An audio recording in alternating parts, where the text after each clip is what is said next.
ಸುದ್ದಿಗಳನ್ನ ಗಮನಿಸ್ತಾ ಹೋಗೋಣ. ಗವಿಗಂಗಾಧರನಿಗೆ ಸೂರ್ಯ Rashmi ಸ್ಪರ್ಶಕ್ಕೆ count down start ಆಗಿದೆ. ಸೂರ್ಯ ಮಜ್ಜನ ಪವಾಡ ಸದೃಶಕ್ಕೆ ಕ್ಷಣಗಣನೆ ಶುರುವಾಗಿದೆ. ಸಂಜೆ 5:02 ಶಿವನಿಗೆ ಸೂರ್ಯ ರಶ್ಮಿ ಸ್ಪರ್ಶವಾಗಲಿಕ್ಕಿದೆ. ಈ ಒಂದು ಅದ್ಭುತವಾದಂತಹ ದೃಶ್ಯಗಳನ್ನ ನೋಡೋದಕ್ಕೆ ಭಕ್ತಗಣ ಕಾತರದಿಂದ ಕಾಯ್ತಾ ಇದೆ. ಸೂರ್ಯ ರಶ್ಮಿಯನ್ನ ಕಣ್ತುಂಬಿಕೊಳ್ಳೋದಕ್ಕೆ ಸಹಸ್ರಾರು ಭಕ್ತರು ಕಾತರದಿಂದ ಕಾಯ್ತಾ ಇದ್ದಾರೆ. 5 ರಿಂದ 10 ನಿಮಿಷ ಸೂರ್ಯ ರಶ್ಮಿ ಪವಾಡ ನಡೆಯುತ್ತೆ. ಸೂರ್ಯ ಕಿರಣಗಳಿಂದ ಶಿವನಿಗೆ ಮಹಾಮಜ್ಜನ. ದೇವಸ್ಥಾನದಲ್ಲಿ ಸೂರ್ಯರಶ್ಮಿ ವೀಕ್ಷಣೆಗೆ ಎಲ್ಇಡಿ ಸ್ಕ್ರೀನ್ ವ್ಯವಸ್ಥೆಯನ್ನ ಕೂಡ ಮಾಡಿದ್ದಾರೆ. ಗವಿಗಂಗಾಧರೇಶ್ವರ ದೇವಾಲಯದ ಪ್ರಧಾನ ಅರ್ಚಕ ಸೋಮಸುಂದರ್ ದೀಕ್ಷಿತ್ ಈಗಾಗಲೇ ಈ ಎಲ್ಲಾ ವಿಚಾರಗಳಿಗೆ ಸಂಬಂಧಪಟ್ಟಂತೆ ಹೇಳಿಕೆಯನ್ನು ನೀಡಿದ್ದಾರೆ. ಇವತ್ತು ಸಂಕ್ರಾಂತಿಯ ಸಂಭ್ರಮ. ಸೂರ್ಯ ದಕ್ಷಿಣ ಪಥದಿಂದ ಉತ್ತರ ಪಥಕ್ಕೆ ಹೋಗಲಿದ್ದಾನೆ. ಗವಿಗಂಗಾಧರೇಶ್ವರ ದೇವಾಲಯದಲ್ಲೂ ಕೂಡ ವಿಶೇಷ ಪೂಜೆ ನಡೆದಿರುವಂತಹದ್ದನ್ನ ತಾವೀಗಾಗಲೇ ಗಮನಿಸ್ತಾ ಇದ್ದೀರಿ. ಬೆಳಿಗ್ಗೆಯಿಂದಾನೇ ಅಭಿಷೇಕ ಪೂಜಾ ಕೈಂಕರ್ಯಗಳು ನೆರವೇರಿದೆ. ಮಧ್ಯಾಹ್ನ 12 ಗಂಟೆವರೆಗೆ ಭಕ್ತರ ದರ್ಶನಕ್ಕೆ ಅವಕಾಶ ಇತ್ತು. ನಂತರ ಸ್ವಚ್ಛತಾ ಕಾರ್ಯ ನಡೆದಿರೋದು ನೋಡಿ. ಗವಿಗಂಗಾಧರೇಶ್ವರನ ದರ್ಶನ ಮಾಡಿಕೊಳ್ಳಿ ಎಲ್ಲಾ ವೀಕ್ಷಕರು.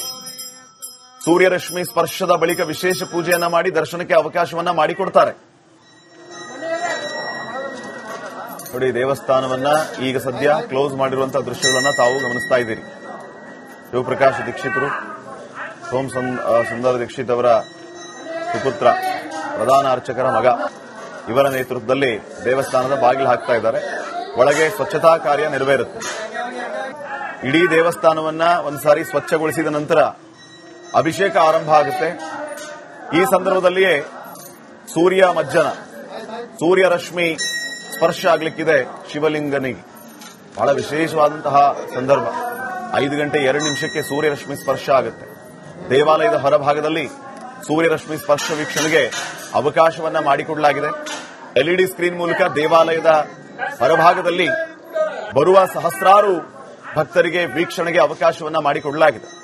ಭಕ್ತರು ದರ್ಶನವನ್ನ ಮಾಡಿಕೊಂಡು ದೇವರ ಸ್ಮರಣೆ ಮಾಡಿ ದೇವರ ಆಶೀರ್ವಾದಕ್ಕೆ ಪಾತ್ರರಾಗಿ ಅಂತ ಮನವಿಯನ್ನ ಮಾಡಿಕೊಂಡಿದ್ದಾರೆ ದೇವಸ್ಥಾನದ ಆಡಳಿತ ಮಂಡಳಿಯವರು.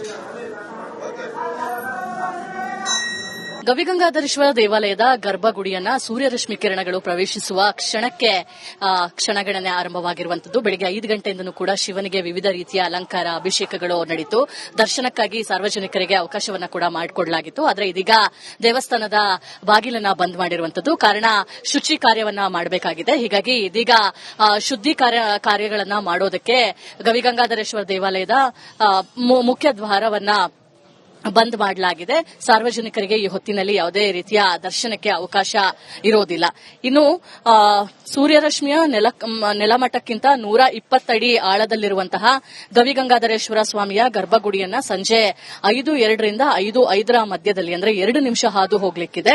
ಇದರಂತೆ ದೇಗುಲದಲ್ಲಿ ಈಗಾಗಲೇ ವಿಶೇಷ ಪೂಜೆಗಳು ಕೂಡ ಬೆಳಗ್ಗೆಯಿಂದ ನಡೆದಿತ್ತು. ಇದಾಗಿ 4 ಗಂಟೆ ನಂತರ ಶುದ್ಧಿ ಕಾರ್ಯ ಆದ ಮೇಲೆ ವಿವಿಧ ರೀತಿಯ ಅಭಿಷೇಕಗಳು ಕೂಡ ನಡೆಯುತ್ತೆ. ಅಂದ್ರೆ ಶಿವಲಿಂಗ ಹಾಲು, ಎಳನೀರಿನ ಅಭಿಷೇಕಗಳನ್ನ ನಿರಂತರವಾಗಿ ಮಾಡಲಾಗುತ್ತೆ. ಇದಾಗಿ 5 ಗಂಟೆ ಹೊತ್ತಿಗೆ ಸೂರ್ಯರಶ್ಮಿ ಕಿರಣಗಳು ನಂದಿ ಕೊಂಬಿನ ಮೂಲಕ ಹಾದು ಗರ್ಭಗುಡಿಯನ್ನ ಪ್ರವೇಶಿಸಿ ಲಿಂಗನ ಸ್ಪರ್ಶವನ್ನ ಮಾಡಲಿಕ್ಕಿದೆ. ಈ ಕೌತುಕದ ಕ್ಷಣಕ್ಕೆ ಇಡೀ ಭೂಮಂಡಲವೇ ಸಾಕ್ಷಿಯಾಗುತ್ತೆ. 2 ನಿಮಿಷಗಳ ಕಾಲ ಈ ಬಾರಿ ಸೂರ್ಯರಶ್ಮಿ ಕಿರಣಗಳು ಬೀಳುವಂತಹ ನಿರೀಕ್ಷೆಯನ್ನ ಮಾಡಲಾಗಿದೆ.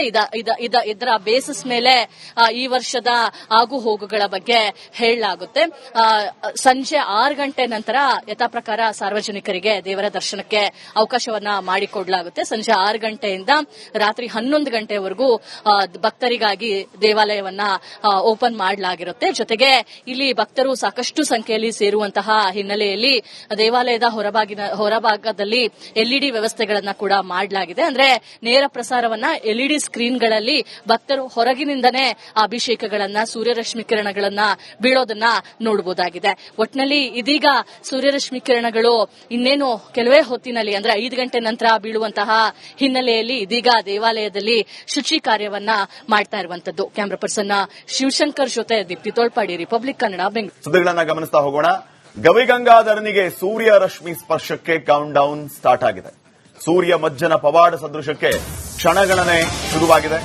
ಸಂಜೆ 5:02 ಶಿವನಿಗೆ ಸೂರ್ಯರಶ್ಮಿ ಸ್ಪರ್ಶವಾಗಲಿಕ್ಕಿದೆ. ಈ ಒಂದು ಅದ್ಭುತವಾದಂತಹ ದೃಶ್ಯಗಳನ್ನ ನೋಡೋದಕ್ಕೆ ಭಕ್ತಗಣ ಕಾತರದಿಂದ ಕಾಯ್ತಾ ಇದೆ. ಸೂರ್ಯರಶ್ಮಿಯನ್ನ ಕಣ್ತುಂಬಿಕೊಳ್ಳೋದಕ್ಕೆ ಸಹಸ್ರಾರು ಭಕ್ತರು ಕಾತರದಿಂದ ಕಾಯ್ತಾ ಇದ್ದಾರೆ. 5 ರಿಂದ 10 ನಿಮಿಷ ಸೂರ್ಯರಶ್ಮಿ ಪವಾಡ ನಡೆಯುತ್ತೆ. ಸೂರ್ಯ ಕಿರಣಗಳಿಂದ ಶಿವನಿಗೆ ಮಹಾಮಜ್ಜನ. ದೇವಸ್ಥಾನದಲ್ಲಿ ಸೂರ್ಯರಶ್ಮಿ ವೀಕ್ಷಣೆಗೆ ಎಲ್ಇಡಿ ಸ್ಕ್ರೀನ್ ವ್ಯವಸ್ಥೆಯನ್ನ ಕೂಡ ಮಾಡಿದ್ದಾರೆ. ಗವಿಗಂಗಾಧರೇಶ್ವರ ದೇವಾಲಯದ ಪ್ರಧಾನ ಅರ್ಚಕ ಸೋಮಸುಂದರ್ ದೀಕ್ಷಿತ್ ಈಗಾಗಲೇ ಈ ಎಲ್ಲಾ ವಿಚಾರಗಳಿಗೆ ಸಂಬಂಧಪಟ್ಟಂತೆ ಹೇಳಿಕೆಯನ್ನು ನೀಡಿದ್ದಾರೆ. ಇವತ್ತು ಸಂಕ್ರಾಂತಿಯ ಸಂಭ್ರಮ. ಸೂರ್ಯ ದಕ್ಷಿಣ ಪಥದಿಂದ ಉತ್ತರ ಪಥಕ್ಕೆ ಹೋಗಲಿದ್ದಾನೆ. ಗವಿಗಂಗಾಧರೇಶ್ವರ ದೇವಾಲಯದಲ್ಲೂ ಕೂಡ ವಿಶೇಷ ಪೂಜೆ ನಡೆದಿರುವಂತಹದ್ದನ್ನ ತಾವೀಗಾಗಲೇ ಗಮನಿಸ್ತಾ ಇದ್ದೀರಿ.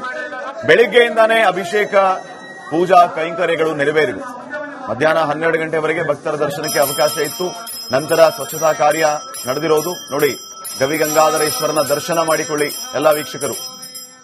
ಸೂರ್ಯರಶ್ಮಿ ಸ್ಪರ್ಶದ ಬಳಿಕ ವಿಶೇಷ ಪೂಜೆಯನ್ನ ಮಾಡಿ ದರ್ಶನಕ್ಕೆ ಅವಕಾಶವನ್ನ ಮಾಡಿಕೊಡ್ತಾರೆ. ನೋಡಿ, ದೇವಸ್ಥಾನವನ್ನ ಈಗ ಸದ್ಯ ಕ್ಲೋಸ್ ಮಾಡಿರುವಂತಹ ದೃಶ್ಯಗಳನ್ನ ತಾವು ಗಮನಿಸ್ತಾ ಇದ್ದೀರಿ.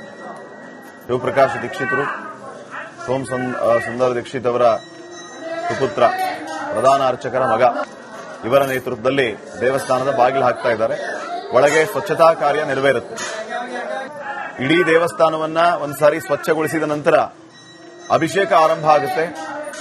ಈ ಸಂದರ್ಭದಲ್ಲಿಯೇ ಸೂರ್ಯ ಮಜ್ಜನ, ಸೂರ್ಯರಶ್ಮಿ ಸ್ಪರ್ಶ ಆಗ್ಲಿಕ್ಕಿದೆ ಶಿವಲಿಂಗನಿಗೆ. ಬಹಳ ವಿಶೇಷವಾದಂತಹ ಸಂದರ್ಭ. 5 ಗಂಟೆ 2 ನಿಮಿಷಕ್ಕೆ ಸೂರ್ಯರಶ್ಮಿ ಸ್ಪರ್ಶ ಆಗುತ್ತೆ. ದೇವಾಲಯದ ಹೊರಭಾಗದಲ್ಲಿ ಸೂರ್ಯರಶ್ಮಿ ಸ್ಪರ್ಶ ವೀಕ್ಷಣೆಗೆ ಅವಕಾಶವನ್ನ ಮಾಡಿಕೊಡಲಾಗಿದೆ. ಎಲ್ಇಡಿ ಸ್ಕ್ರೀನ್ ಮೂಲಕ ದೇವಾಲಯದ ಹೊರಭಾಗದಲ್ಲಿ ಬರುವ ಸಹಸ್ರಾರು ಭಕ್ತರಿಗೆ ವೀಕ್ಷಣೆಗೆ ಅವಕಾಶವನ್ನ ಮಾಡಿಕೊಡಲಾಗಿದೆ. ಭಕ್ತರು ದರ್ಶನವನ್ನ ಮಾಡಿಕೊಂಡು ದೇವರ ಸ್ಮರಣೆ ಮಾಡಿ ದೇವರ ಆಶೀರ್ವಾದಕ್ಕೆ ಪಾತ್ರರಾಗಿ ಅಂತ ಮನವಿಯನ್ನ ಮಾಡಿಕೊಂಡಿದ್ದಾರೆ ದೇವಸ್ಥಾನದ ಆಡಳಿತ ಮಂಡಳಿಯವರು. ಗವಿಗಂಗಾಧರೇಶ್ವರ ದೇವಾಲಯದ ಗರ್ಭಗುಡಿಯನ್ನ ಸೂರ್ಯರಶ್ಮಿ ಕಿರಣಗಳು ಪ್ರವೇಶಿಸುವ ಕ್ಷಣಕ್ಕೆ ಕ್ಷಣಗಣನೆ ಆರಂಭವಾಗಿರುವಂತದ್ದು. ಬೆಳಗ್ಗೆ 5 ಗಂಟೆಯಿಂದನೂ ಕೂಡ ಶಿವನಿಗೆ ವಿವಿಧ ರೀತಿಯ ಅಲಂಕಾರ, ಅಭಿಷೇಕಗಳು ನಡೆಯಿತು. ದರ್ಶನಕ್ಕಾಗಿ ಸಾರ್ವಜನಿಕರಿಗೆ ಅವಕಾಶವನ್ನ ಕೂಡ ಮಾಡಿಕೊಡಲಾಗಿತ್ತು. ಆದರೆ ಇದೀಗ ದೇವಸ್ಥಾನದ ಬಾಗಿಲನ್ನ ಬಂದ್ ಮಾಡಿರುವಂತದ್ದು. ಕಾರಣ ಶುಚಿ ಕಾರ್ಯವನ್ನ ಮಾಡಬೇಕಾಗಿದೆ. ಹೀಗಾಗಿ ಇದೀಗ ಶುದ್ಧಿ ಕಾರ್ಯಗಳನ್ನ ಮಾಡೋದಕ್ಕೆ ಗವಿಗಂಗಾಧರೇಶ್ವರ ದೇವಾಲಯದ ಮುಖ್ಯ ದ್ವಾರವನ್ನ ಬಂದ್ ಮಾಡಲಾಗಿದೆ. ಸಾರ್ವಜನಿಕರಿಗೆ ಈ ಹೊತ್ತಿನಲ್ಲಿ ಯಾವುದೇ ರೀತಿಯ ದರ್ಶನಕ್ಕೆ ಅವಕಾಶ ಇರೋದಿಲ್ಲ. ಇನ್ನು ಸೂರ್ಯರಶ್ಮಿಯ ನೆಲಮಟ್ಟಕ್ಕಿಂತ 120 ಅಡಿ ಆಳದಲ್ಲಿರುವಂತಹ ಗವಿಗಂಗಾಧರೇಶ್ವರ ಸ್ವಾಮಿಯ ಗರ್ಭಗುಡಿಯನ್ನ ಸಂಜೆ 5:02 ರಿಂದ 5:05 ಮಧ್ಯದಲ್ಲಿ, ಅಂದ್ರೆ 2 ನಿಮಿಷ ಹಾದು ಹೋಗ್ಲಿಕ್ಕಿದೆ.